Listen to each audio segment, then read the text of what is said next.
Bueno, transitamos semanas complicadas y complejas. Una de ellas tiene que ver un poco con el hecho del avasallamiento sobre los derechos que tienen que ver con la información, con los derechos profesionales que guardan todos los periodistas y que esta semana se ha visto de una manera un poco empañada al respecto de una cautelar de un juez que valida un poco el hecho de una censura, prácticamente una censura previa. Para charlar un poco al respecto sobre lo que expusieron los compañeros trabajadores de prensa como Jorge Rial y Mauro Federico, lo hicieron en la comisión de precisamente una de las comisiones en las cuales por ahí de pronto uno debería esperar el apoyo y justamente su presidenta no estuvo, pero estuvo sí a cargo su vicepresidente, que es Cristian Castillo, el diputado que tenemos. ¿Qué tal, Cristian? ¿Cómo le va? Buenos días.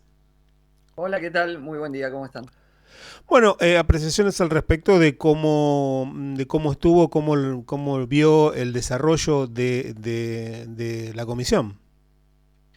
Bueno, hace un año que la presidenta de la comisión, María Emilia Orozco, de la Libertad Avanza de Salta, la tiene planchada, o sea, no convoca reuniones de la comisión. Y en el reglamento de la Cámara de Diputados no se pueden tratar ni dictámenes, ni proyectos, ni hacer temarios si no convoca la presidenta.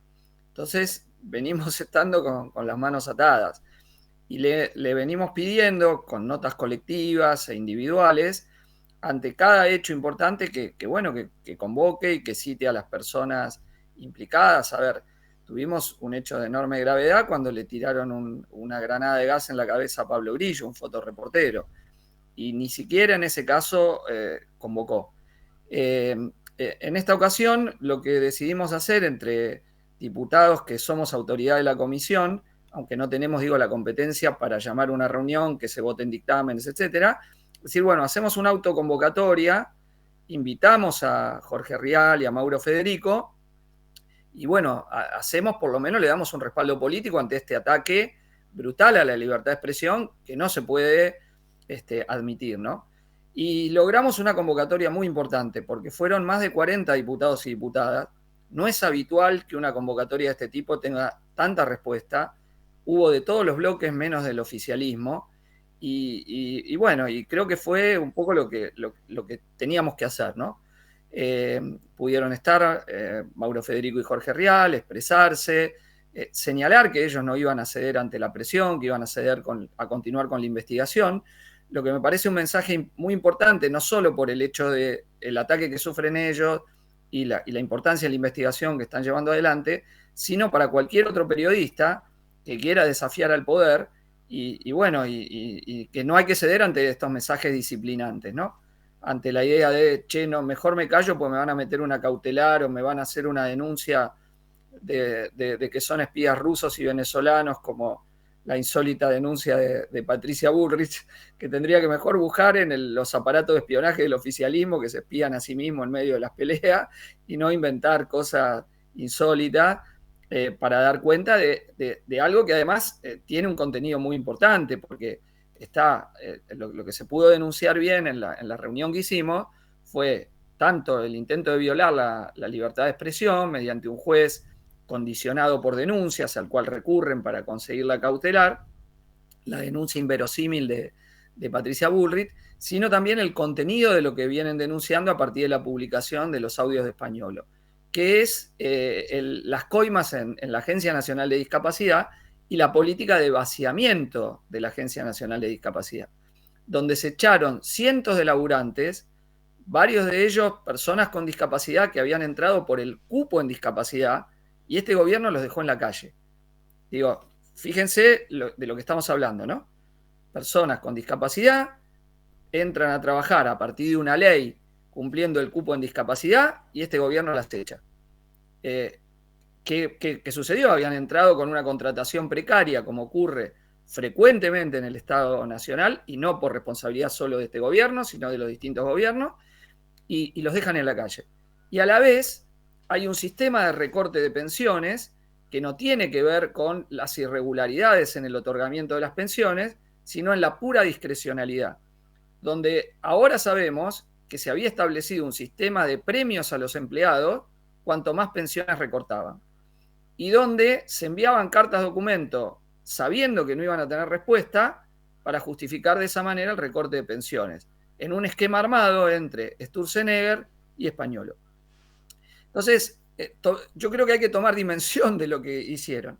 A ver, piensen en una persona con silla de ruedas, una persona no vidente, una persona sorda o que tiene una situación de enfermedad mental y que está en los considerandos para poder recibir una pensión por discapacidad.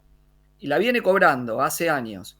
Y de golpe llega a cobrarla a fin de mes o a principios del mes y de golpe no tiene ese ingreso. Y dice, che, ¿qué pasó? Me la recortaron. En algunos casos, incluso le sacan el certificado de discapacidad y entonces le niegan el acceso a la obra social. No en todos los casos, hay casos diversos. Pero en algunos casos llegan a hacer eso. Le cortan la terapia de atención que esa persona tenía, el tratamiento, lo que sea. Bueno, esto es lo que han hecho. O sea, la baja catadura, no sé en qué moralmente podés caer más bajo que hacer esto. Recortarle a personas que tienen esa necesidad. Yo insisto, no fue un criterio como el que venían hablando de que, che, encontramos muchas irregularidades en esta ciudad, se da mucho más que el promedio, entonces ahí investigamos, vemos los médicos. No.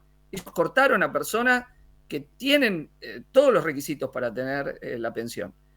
Y lo hicieron por el ajuste fiscal, porque ellos no les importa, digo, la situación de esa familia. Yo he acompañado mucho las movilizaciones del colectivo de discapacidad, que la han peleado en forma impresionante a lo largo y ancho de todo el país, hablando diputado por diputado. Me consta que hicieron eso para lograr la aprobación de la ley primero y luego el enfrentamiento al veto, que lograron algo muy difícil, que es más de 2/3 de los votos para revertir el veto en diputados, 172 votos. Y yo pensaba que la palabra que asocié con esas manifestaciones era angustia. La angustia de la persona con discapacidad, la angustia de las familias que por ahí tienen un hijo o una hija del espectro autista y que no pueden tener el acompañante terapéutico en el colegio todos los días porque por las bajas prestaciones va una vez por semana en vez de ir 5, o alguien que necesita fisioterapia y no consigue el prestador. Bueno, esas situaciones verdaderamente muy angustiantes, uno las percibía en las movilizaciones. Y la gente lloraba cuando hablaba. Yo he visto muchas familias me venían a hablar, diputado, y se ponían a llorar, te contaban su situación y lloraban. Entonces, uno que conoce eso, le da más bronca, ¿no? Cómo actuaron. Porque yo insisto, creo que más baja catadura moral que lo que han hecho con la discapacidad es difícil de encontrar. Difícil de encontrar. Obviamente, después de esta denuncia de la corrupción en Landís, donde mientras hacían esto con los discapacitados, Karina se afanaba la guita, Karina 3%, salta lo de los sobreprecios en los jubilados en las compras oftalmológicas, ¿no? Pagando precios siderales cuando dicen que no hay plata, y ahí lograron por 3 votos sostener el veto, ¿no? Que es una sesión de la que me fui con muchísima bronca, rabia. También acompaño a los jubilados los miércoles y ver que esos jubilados que se bancaron los palos, la represión, los gases, y que pese a eso movilizaban una y otra vez y se transformaron en un gran símbolo de la resistencia a las políticas de este gobierno, por 3 tipos que se vendieron, no pudieron tener un módico aumento. Bueno, uno se fue con un sabor de bronca, ¿no? Aunque habíamos logrado lo de la discapacidad, y eso fue muy positivo y nos dio alegría en esa sesión. Después vino lo de jubilados, que teníamos mucha rabia porque se había habilitado con 2/3 la votación primero, y bueno, estábamos en condiciones de llegar y insisto, por muy poquito, porque salió 160-83 la votación. Piensen la enorme diferencia a favor de voltear el veto, y sin embargo se sostiene el veto por lo antidemocrático del mecanismo constitucional, que yo creo que es algo que hay que abolir, el veto y obviamente los mecanismos para el veto, porque permiten que un gobierno que tiene minoría en las cámaras haga lo que quiere, vetando, ¿no? Bueno, y lo de jubilados. Y ahí también la perversidad. No hay plata para jubilados, pero le pagan sobreprecio a los que proveen los anteojos. ¿Cómo puede ser? Entonces, no vengan con ese doble discurso. Y es un gobierno que se está quedando, digo, sin relato. Porque eso que decían mientras coimeaban, mientras hacían negocio, y en el caso de lo que saltó en Landís, no es solo en Landís los negociados con la droguería suizo-argentina. Ayer Alejandro Berkovich denunció también que uno que salió el director de compra del Ministerio de Salud se fue a trabajar a la suizo-argentina, ¿no? Claro, la famosa puerta giratoria, ¿no? La famosa puerta giratoria, justo te iba a decir eso, la famosa puerta giratoria. Entonces, yo no sé qué relato va a tratar de construir el gobierno. Ahora es evidente, con la campaña de la provincia de Buenos Aires, está tratando de victimizarse y que se hable de otra cosa, de otro tema y no de la corrupción del gobierno. Porque este tema de la corrupción le golpea a una parte importante de su base de votantes, que la está pasando mal también. Milei tuvo votos populares de personas que hoy la vienen pasando muy mal o que tuvieron que cerrar su negocio por la falta de actividad o que perdieron su trabajo porque son laburantes y se quedaron sin laburo, o que se tuvieron que ajustar fuertemente el cinturón, o tienen que hacer un laburo extra para llegar a fin de mes, y lo venían de algún modo tolerando, sosteniendo en función, bueno, es lo que nos pidió el tipo que votamos, vamos a ver la inflación, etc. Y ahora ven que mientras les pasaba eso a ellos, estos estaban afanando la guita con las coimas. Entonces, ¿cómo se va a procesar eso políticamente? Yo bien no lo sé. El antecedente que tengo más cercano para pensar una analogía es la foto de Olivos con Alberto Fernández. Cuando la gente la había pasado mal en la pandemia y para los votantes del Frente de Todos fue efectivamente un golpe que quien había comandado la política sanitaria, la política de las restricciones a la circulación, etcétera, estaba de fetichola en Olivos cuando no se podía hacer ese tipo de reunión. Y lo pagó electoralmente. La foto de Olivos salió un mes antes de las PASO y lo pagó. Y bien que hicieron en cobrárselo porque era absolutamente inmoral. Pero, a ver, si por uno que estuvo en una fiesta que no podía estar, ese fue el efecto, esto es infinitamente más grave como hecho, afanarte la guita directamente de las pensiones de discapacidad y echar a cientos de laburantes, muchos de ellos, insisto, personas con discapacidad, del Andís, para vos afanarte esa plata. Pues no le pagás el sueldo a ese discapacitado y vos te afanaste la guita. ¿Para hacer qué? No tengo la menor idea, pero te afanaste la guita. Entonces, eso también yo creo que posiblemente tenga ese efecto político, ¿no? Te vine bancando hasta acá, pero me mentiste, me verseaste, me dijiste cualquier cosa. Y bueno, y uno ve la reacción del gobierno es no hablar. ¿Por qué? Porque temen que si dicen A, van a tener más audio desmintiéndolo. Y entonces optan por nos callamos, no hacemos ninguna denuncia, vemos si podemos negociar con Españolo, que la declaración sea más leve, que diga otra cosa, hasta ahí llegan. Pero bueno, en el ingenio popular ya ha instalado el Carina 3%, y eso es muy difícil de dar vuelta y de acallar. Eso no lo pueden frenar con una cautelar de un juez, ni con ataques. Así que en nuestro caso, bueno, creo que, volviendo al primer tema, me parece que hicimos lo que correspondía de tratar de utilizar nuestro lugar en el Congreso para darle voz a quienes son atacados y agredidos por el poder estatal en este caso. Diputado, uno que usted tiene amplia trayectoria en la política argentina, nosotros que peinamos canas ahí por ahí nos acordamos mucho de lo que fue los 90 con Menem. Esto no ocurría porque no había filtraciones, porque había un grado de cohesión dentro de lo que es el gobierno. ¿Lo ve muy aislado al presidente Milei? Yo lo veo con una palabra que me surgía ayer de ver el acto en Moreno, era un cierto estado de descomposición, ¿no? Donde cada uno tira para su lado, empieza a ver que esto quizá el barco se empieza a hundir y trata de ver cómo se salva solo. Y por eso la guerra también de audios, de esto, del otro, donde Patricia Bullrich más bien debería ver los espías de los grupos del gobierno, no rusos ni venezolanos, porque ahí está la clave. Ustedes vean que ha habido una inflación del espionaje en este gobierno. El otro día, Marcela Pagano en la sesión señaló que varios espías estaban contratados en la jefatura de gabinete, un aparato de inteligencia paralelo a la CIDE. Y a la vez, Patricia Bullrich está haciendo un aparato también paralelo en la Fuerza de Seguridad, con autorizaciones de ciberpatrullaje, etcétera, etcétera. Entonces, busquen ahí el problema, se espían a ellos mismos. Este gobierno empezó con pose y que lo terminan echando por situaciones nunca aclaradas de espionaje con Petovelo, espionaje propio de ellos, ¿no? Y bueno, y esto se ha, insisto, inflacionado. Para eso sí tienen recursos, para contratar espías, para darle más plata a la CID, etc. Busquen ahí.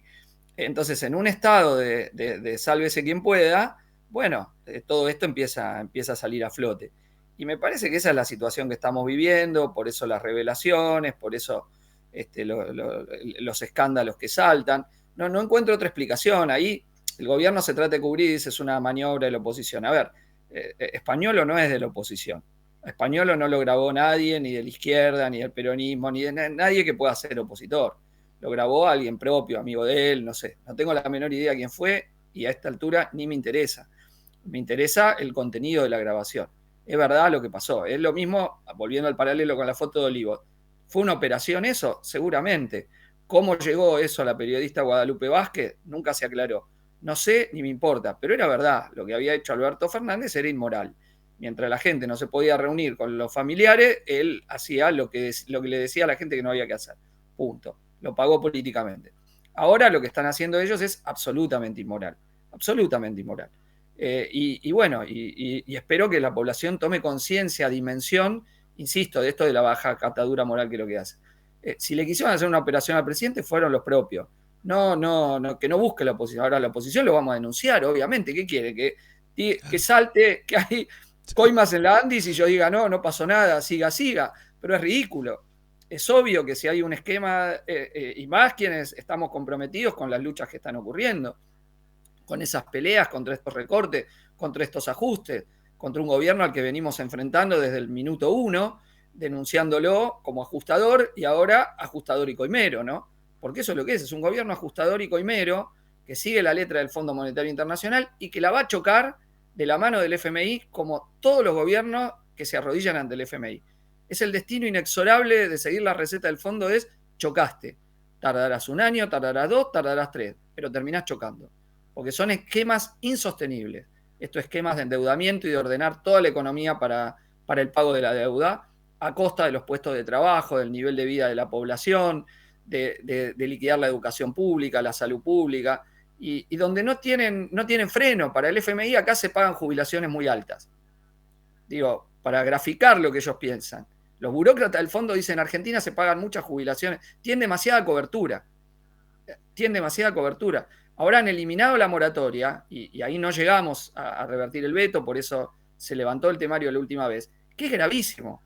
Yo les doy un dato para tomar dimensión de lo que ocurrió. Más o menos por año, en promedio de los últimos 10 años, se venían jubilando 385.000 personas en nuestro país.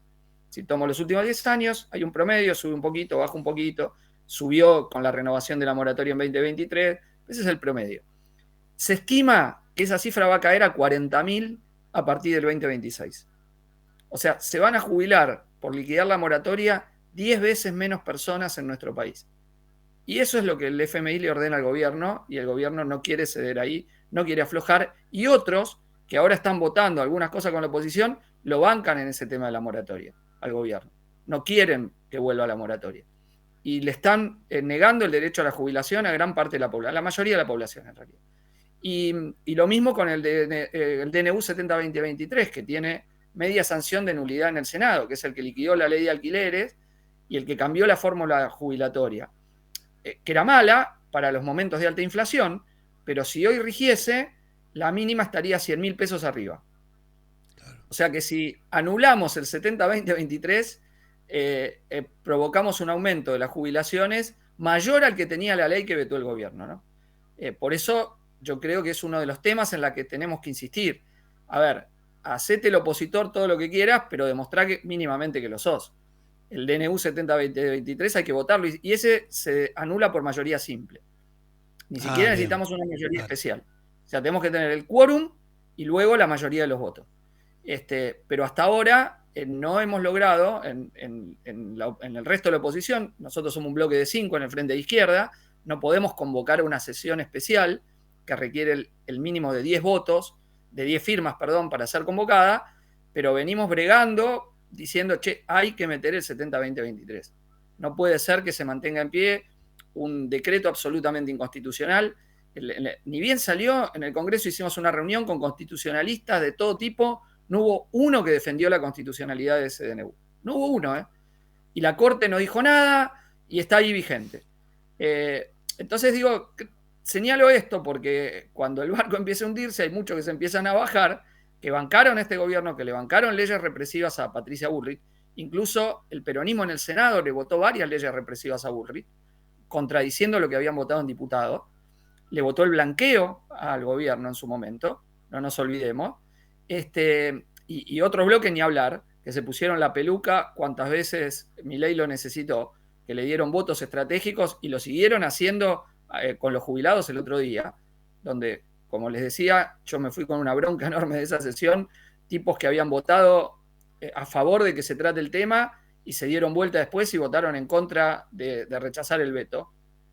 Diputadas que se fueron, una diputada de Neuquén de Unión por la Patria se fue después de discapacidad para no votar contra el gobierno, digo, gravísimo, Tania Bertoldi, o el diputado Garrido de Santa Cruz, que votó a habilitar el veto y después votó con el gobierno.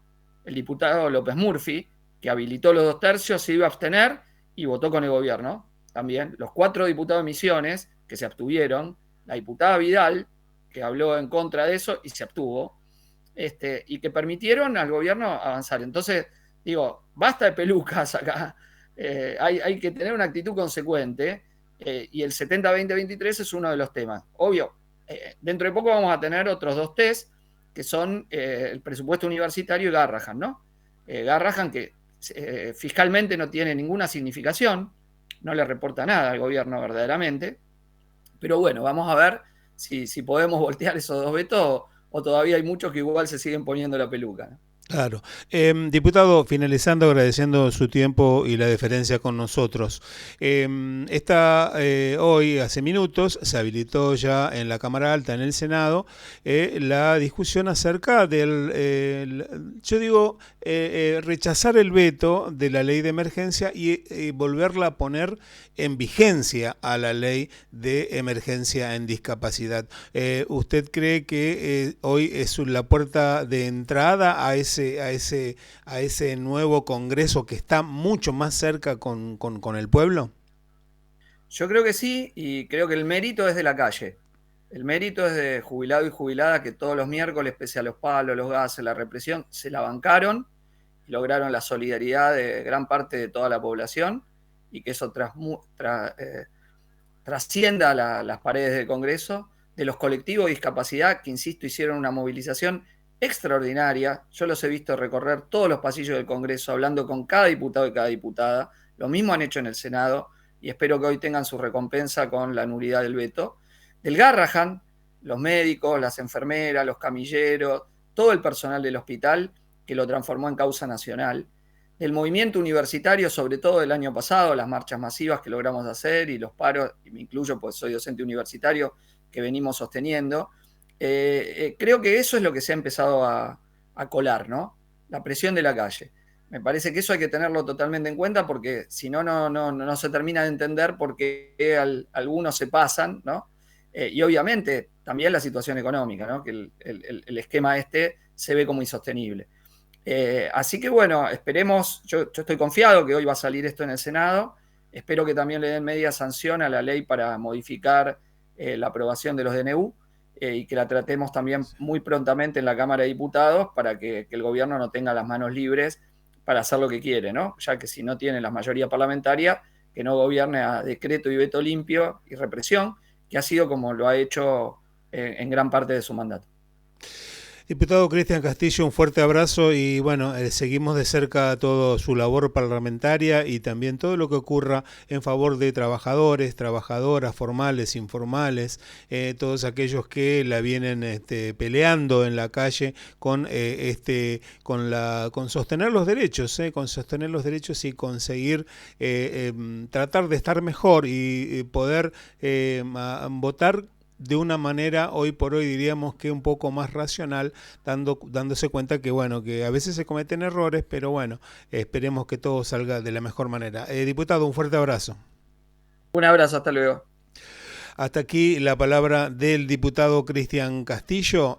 Pasó aquí por la Chalet el diputado Cristian Castillo.